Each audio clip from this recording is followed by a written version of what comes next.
So do you like have rules that you give your clients, like when, wait till this date to have sex with him and da da da da da. I don't know if you ever read that book, The Rules. I read it years ago and I've read many Oh, I books. hated it.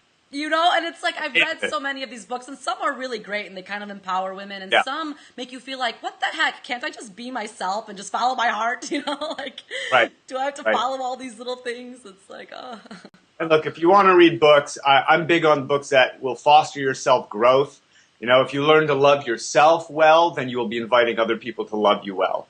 So most of the books that are very foundational for building these kind of relationships that we're talking about, I'm assuming we're talking about relationships that are deeply fulfilling, that have you feeling supported by somebody, that is somebody who deserves you and you deserve them. And, there are great authors out there. Kathy Freston does great work. David Dida, Alison Armstrong does fantastic stuff. I do good stuff. So really, there are a lot of choices. Don't go for the rules. Stay away from it. It's so funny that you mentioned the when to have sexing. I did an article recently for a blog, and it was dating do's and don'ts. And one of them was don't have sex too soon. And then very next one was don't have sex too late. So yeah, we're in a double bind. It's a paradox. Like, okay, damned if you do, damned if you don't. Yeah. And really, there are a few things to it. Don't have sex too soon. Let's talk about that for a minute. I'm gonna challenge you and say, what would you consider to be too soon? Oh, wow. Well, I'm putting you on the spot. I can't help myself. No, it's okay. Because, I think of myself as fairly old-fashioned in this sense. So I would think that, too soon would be definitely a handful of dates. I think I would want to know that we're in a relationship and we're going in that direction, I guess. So. Okay, so this is great, and this honors what you feel comfortable with. The main thing with when you're having sex too soon generally is, has this man put in the emotional, the time, and maybe the money. The money is almost the last consideration in a way, but really put in an investment in you, Right. in showing you how interested he really is in you specifically, not in just a woman or sex, but in you. Right. So what happens when we have sex too soon is we short-circuit the courtship process. And this is a process that's evolved over millions of years. It's something that's instinctive. It's to make sure the man wants to stay around. So having sex too soon can mean different things to different people, okay? Right. But I never want my clients to have sex on the first date. I'm sorry, but I don't care what the circumstances are, that is way too soon, Yeah. okay? Now, I guess if it was Jerry Maguire, you'd say you're giving the pootie away or something. So you just don't want to do it. But second, third, fourth dates, even second, I don't recommend, but you have to start playing it by ear with your belief system, the guy that you're with, and what type of sex we're talking about. Look, there's something between 0 and 100 miles an hour here. Right. We do want to show physical interest and explore chemistry. Hand-holding, working up to kissing, working up to touching, and whatever other ways you want to explore can be a build-up. There is such a thing as escalation to it, right? It should grow naturally and organically. It shouldn't be a wham-bam, thank you now. Exactly. So make sure that the guy is showing enough interest, is investing in it, is courting you, and is showing you that he believes you're worth the time and effort before you're willing to progress to that next step.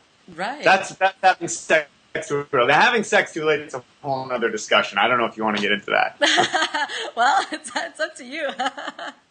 I'm more than happy to discuss it. So having sex too late, and this happens for a variety of reasons.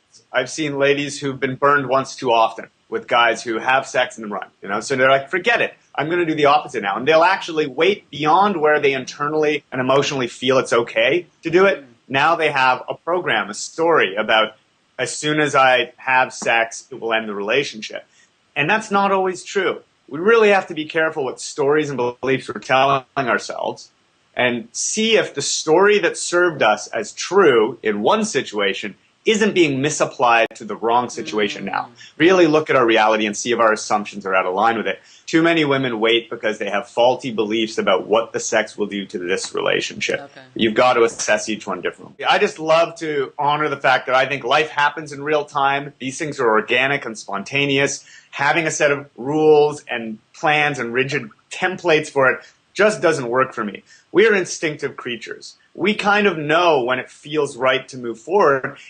And we've all been with someone where it starts to feel weird and wrong when something isn't happening and it's time for it to be happening. You know, it's like, on the 5th date, why hasn't this guy even tried to touch me or kiss me? Right. You know, we start questioning things. So you really have to honor your internal wisdom, the fact that this is an organic dynamic that's being created. And if it feels like it's time to move forward, you may want to do that. If something feels off or you have a concern, then talk about it. The elephant in the room needs to be talked about when it comes up, and too many women avoid it.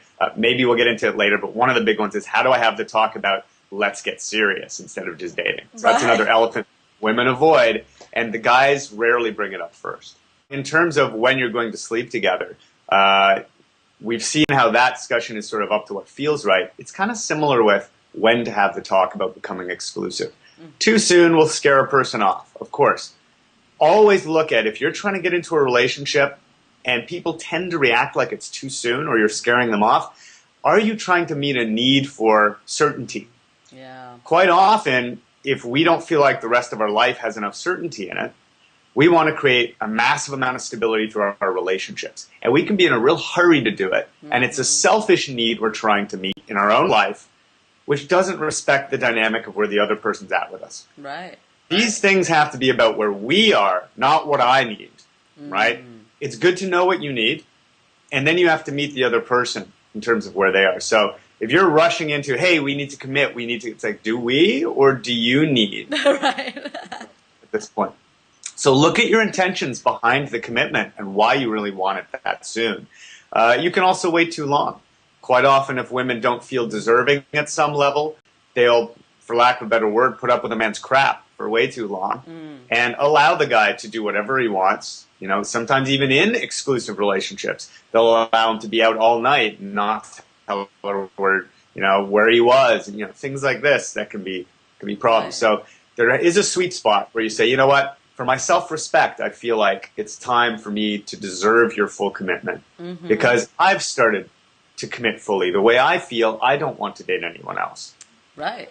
And if we come from the I and we share that and say, I'm not that interested in dating other people. I'd like to know where you're at, where you're coming from. Now it's an invitation to explore the possibility of that relationship, not an ultimatum. Yeah. Ultimatums make guys run. Yes, and as post without apology.